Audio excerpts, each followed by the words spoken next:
विकास mathematics में आप सभी लोगों का स्वागत है। मैं विकास सर आप लोगों के सामने आज फिर से एक टॉपिक लेकर के आया हूँ। उम्मीद करते हैं कि आपको हमारा एक एक कॉन्सेप्ट समझ में आ रहा होगा। अगर आपको समझ में नहीं आता है तो आप कमेंट करके पूछ सकते हैं, या तो हमारा व्हाट्सएप नंबर भी आपको दिया गया है। जो भी प्रॉब्लम हो आप व्हाट्सएप पर शेयर कर सकते हैं। आइए तो चलते हैं। हम आज साधारण भिन्न और दशमलव भिन्न का सेकंड क्लास है। पिछले क्लास में हम कुछ थ्योरी बताए हुए थे और आज हम कुछ लेकर के आए हैं क्वेश्चन के साथ, एग्जाम्पल के साथ। उम्मीद करते हैं कि आप लोग पिछली क्लास भी समझ में आया होगा और ये क्लास भी बहुत बेहतर से समझ में आया होगा। तो आइए चलते हैं। पहला कॉन्सेप्ट दिया हुआ है, याद रखेंगे हमेशा कि जब अंश और हर यानी कि न्यूमरेटर और डिनोमिनेटर का अंतर यानी कि डिफरेंस अगर बराबर रहेगा, चाहे मान लीजिए 2 वर्ड, 4 वर्ड, 6 वर्ड, जितने भी वर्ड दे दे, अगर यदि उसका अंश और हर का डिफरेंस यदि समान है तो उस स्थिति में जिसका अंश सबसे छोटा होगा वह छोटा भिन्न, और जिसका अंश जितना बड़ा होगा वह उतना बड़ा भिन्न। तो उसी तरह से आप एग्जाम्पल में देख सकते हैं कि हमने आपको एक कॉन्सेप्ट में दिया हुआ ए बाई बी का मतलब हो गया कि 2 3 4 कोई भी डिजिट दे दीजिए, हमें कोई मतलब नहीं है। लेकिन अंश और हर का अंतर हमेशा क्या होना चाहिए? बराबर होना चाहिए। यानी कि ये बराबर कहने का मतलब कि पहला का अगर डिफरेंस अगर होगा 5 का, तो दूसरे वाले का भी डिफरेंस होना चाहिए 5 का। लेकिन याद रखेंगे हमेशा कि ये तभी काम करेगा जब उसका अंश छोटा रहेगा और हर बड़ा रहेगा। यानी कि हमेशा डिनोमिनेटर बड़ा होना चाहिए और अंश जो है उसका न्यूमरेटर वो हमेशा छोटा होना चाहिए। उसी स्थिति आइए तो एग्जाम्पल देख लेते हैं। एग्जाम्पल है पहला 2/3, 3/4, 5/6, 8/9, 2/3। सभी के अंश और हर का डिफरेंस निकालिए। 2/3 में 3 2 का डिफरेंस हो गया 1, 4 3 का आ गया 1, 6 और 5 में हो गया 1, 9 और 8 में आ गया 1।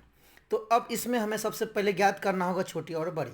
तो अभी आप कॉन्सेप्ट के अकॉर्डिंग जानते हैं कि जब अंश और हर का डिफरेंस समान रहता है तो जिसका अंश सबसे छोटा वो छोटा भिन्न, जिसका अंश सबसे बड़ा वो बड़ा भिन्न।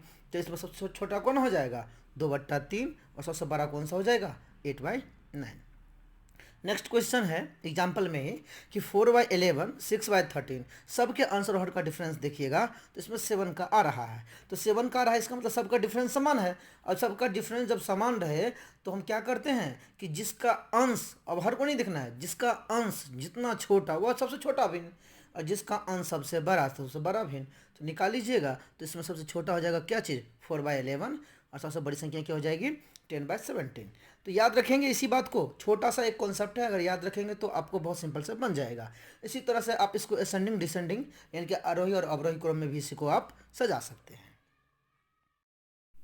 अब चलते हैं नेक्स्ट कॉन्सेप्ट ये है, जैसा पहले पढ़े सेम उसी का उल्टा है कि जब अंश और हर का डिफरेंस यदि अगर मान लीजिए समान है, अंश और हर का क्या है? डिफरेंस समान है। उसके बावजूद देखना है कि अगर अंश बड़ा होगा और हर छोटा, पहले क्या था कि अंश छोटा था हर बड़ा, अब है अंश बड़ा और हर छोटा। तो देखिए जब यह कंडीशन आएगा कि जब अंश बड़ा रहेगा और हर छोटा, उस कंडीशन में जिसका अंश बड़ा होगा, जितना भी बड़ा होगा वह उतना छोटा भिन्न, और जिसका अंश जितना छोटा होगा वह उतना बड़ा भिन्न। जैसा कि एग्जाम्पल में है 7/6, 8/7, 7/9/8, 11/10। तो इसमें देख रहे हैं कि सबसे अंश छोटा किसका है? 7/6 का। सबसे अंश छोटा 7 है, यानी कि 7/6 क्या हो जाएगा? सबसे बड़ा। और सबसे बड़ा अंश किसका है? 11/10 का, यानी कि 11 है, यानी कि 11 क्या हो जाएगा? सबसे छोटा भिन्न। सबसे बड़ा 7/6, सबसे छोटा 11/10। अब चलते हैं नेक्स्ट कॉन्सेप्ट ये है कि अगर मान लिया जाए कि सभी भिन्न, जो भी क्वेश्चन दिया हुआ रहेगा सबका, उस भिन्न का अगर अंश बराबर दे दिया, इक्वल दे दिया, जैसा कि एग्जाम्पल इसमें देख रहे हैं, और हर सबका डिफरेंट दे दिया, सबका भिन्न का अंश जो है सो हो गया इक्वल, और हर जो है सो अलग अलग रहेगा, डिफरेंस रहेगा। तो उस स्थिति में जिसका हर बड़ा होगा वह सबसे छोटा, और जिसका हर डिनोमिनेटर छोटा होगा वो क्या हो जाएगा, वो बड़ा हो जाएगा। जैसा कि एग्जाम्पल है 9/7, 9/5, 9/4, 9/2। तो देखिए सबका अंश क्या है, समान है, न्यूमरेटर समान है। तो डिनोमिनेटर में यानी कि हर में वो देखना है सबसे बड़ा और छोटा को। तो जब सबसे छोटा बड़ा में देख रहे हैं तो सबसे बड़ा हमको दिख रहा है 7 और सबसे छोटा दिख रहा है 2, यानी कि जो 9/7 है ये क्या हो जाएगा, सबसे छोटा, और जो 9/2 हो जाएगा वो क्या हो जाएगा, सबसे बड़ा। चलते हैं नेक्स्ट कॉन्सेप्ट। अब हमें यह देखना है कि अंश, पहले क्या देख रहे थे, अंश समान था। अब हम देख लें कि हर समान है, यानी कि सबका हर समान होगा, डिनोमिनेटर समान होगा और न्यूमरेटर सबका अलग अलग होगा, अंश क्या होगा, अलग अलग होगा। उस स्थिति में हमें यह ध्यान रखना है कि जिसका अंश जितना छोटा होगा वह छोटा भिन्न, और जिसका अंश जितना बड़ा होगा वह उससे बड़ा भिन्न। सब कहने का मतलब उतना बड़ा भिन्न। जैसे 6/7, 5/7, 4/7, 3/7, 2/7। देखिए सबका डिनोमिनेटर हर क्या है, समान है, और सबका अंश क्या है, अलग अलग है। इसीलिए इस स्थिति में क्या होगा, सबसे छोटा और बड़ा को देखना है, जो सबसे छोटा वो छोटा, जो सबसे बड़ा वो बड़ा। तो देखना 2/7 क्या है, 2 क्या है, सबसे छोटा है अंश में, यानी कि 2/7 क्या हो जाएगा, सबसे छोटा, और सबसे बड़ा क्या हो जाएगा, 6/7। बस यही है कॉन्सेप्ट, छोटा सा याद रखेंगे तो कभी भी कंफ्यूजन नहीं होगा। अब चलते हैं नेक्स्ट टाइप में।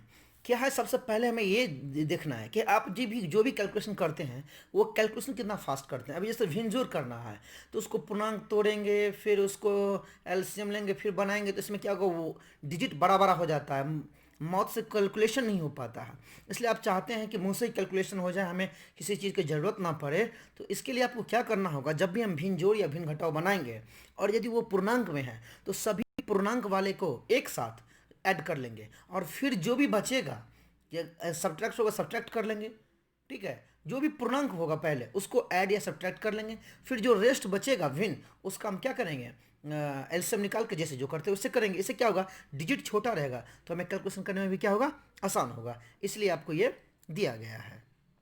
जैसा कि देखिए आप एग्जाम्पल में है 4.5/6, फिर है 7.8/6 प्लस 9.5/6। अब इसको हम यदि पूर्णांक तोड़ेंगे तो डिजिट क्या हो जाएगा, बड़ा बड़ा हो जाएगा। जैसे 6×4 = 24, 5 29। अब 29 को अगर हम किसी चीज़ से मल्टीपल करेंगे तो अब मल्टीपल करें हमको तो क्या होगा, प्रॉब्लम होगी, थोड़ा स्लो हो जाएगा। इसलिए हम क्या करेंगे, सभी पूर्णांक को एक साथ ऐड कर लेंगे।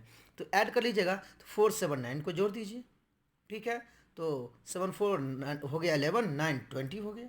अब जितना भी भिन्न है ना, जितना भी भिन्न बच गया उस सभी भिन्न को एक साथ आप कर लीजिए और कीजिएगा। तो ये 5/6, 8/6 और 5/6 है, सबको एलसीएम निकालेंगे 6। और जब सबका बेस सेम रहता है, सबका बेस सेम रहता है तो अंश को ऐसे ही जोड़ दिया जाता है जिस अवस्था में वो रहता है। जैसे में 6 सब था तो सब अंश को भी जोड़ देंगे। तो 8 5 कितना हो जाएगा, 13 5, 18/6 डिवाइड कर दीजिएगा तो 3 यानी 23 आंसर। इस तरह से आप शॉर्ट में इसको आप बना सकते हैं। चलते हैं नेक्स्ट कॉन्सेप्ट पर। एक बात याद रखेंगे कि इस कॉन्सेप्ट को यूज अच्छा रहेगा कि आप जो जनरल मेथड से आप पूर्णांक तोड़कर मल्टीपल या डिवाइड करते हैं वही अच्छा रहेगा, बेटर रहेगा, थोड़ा इजी में बन जाएगा। क्योंकि आपका वो जो रूल है ना वो प्रैक्टिस किया हुआ है, इसलिए वो आपको जल्दी जल्दी बनेगा। हो सकता है कि रूल आपको प्रैक्टिस ना हो तो आपका बहुत स्लो स्लो बनेगा, बट एक ये भी कॉन्सेप्ट बहुत अच्छा है। अगर करेंगे तो ज़्यादा बेटर रहेगा। परंतु अगर हम तो हमारी राय लेंगे तो मल्टीपल या डिवाइड करने के लिए जब मिश्र भिन्न का रहेगा उस स्थिति में हमेशा जो जनरल मेथड आप लोग यूज़ करते हैं उसी मेथड का आप यूज़ करेंगे। परंतु उसके लिए छोटा कॉन्सेप्ट है वो देख लेंगे। जैसे मान लीजिए कोई भी डिजिट है A पूर्णांक B/C, मल्टीपल है D पूर्णांक E/F, ये दिया गया है। तो क्या करेंगे कि पहले जैसे आप जानते हैं कि जितना पूर्णांक है उसको एक साथ क्रिया करते हैं, उस तरह से A और D का मल्टीपल कर देंगे। फिर आप क्या करेंगे कि ए का जो पूर्णांक है वो और जो है ये दूसरा टर्म है E/F, इस दोनों को मल्टीपल करेंगे, फिर इसको ऐड करना होगा। फिर एक बार क्या करेंगे, डी है उसको और जो पहला टर्म है B/C उसको मल्टीपल करना होगा, एडिंग उसके बाद करना है। फिर प्लस, अब जो भी दोनों है अंश और हर के रूप में उसको हम क्या करेंगे, उससे वो मल्टीपल कर देंगे, तो वो कर दिए B/C × E/F, फिर इसको ऐड कर देना है। जैसा कि एक एग्जाम्पल में आपको दिया गया है 4.2/7 मल्टीपल 5.3/4 दिया हुआ है।